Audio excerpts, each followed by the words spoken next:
పడిపోయిన స్థితిలో, కృంగిపోయినటువంటి స్థితిలో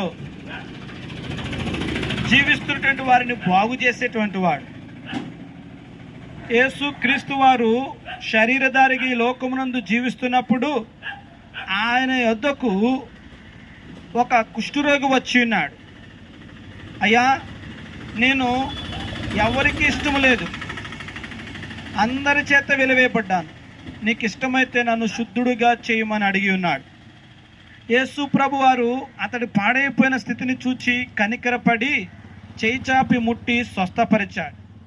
పాడైపోయిన, కృంగిపోయిన అతని స్థితిని బాగు చేశాడు. ఈరోజు మీ జీవితాలు కూడా నిరాధారణకు గురై ఉండవచ్చు, వ్యాధులతో మీరు ఉండవచ్చు, కృంగిపోయిన స్థితిలో ఉండవచ్చు, ఎవరను మిమ్మల్ని లక్ష్యము చేయలేని స్థితిలో విడిచిపెట్టేసినటువంటి వారు ఉండవచ్చు.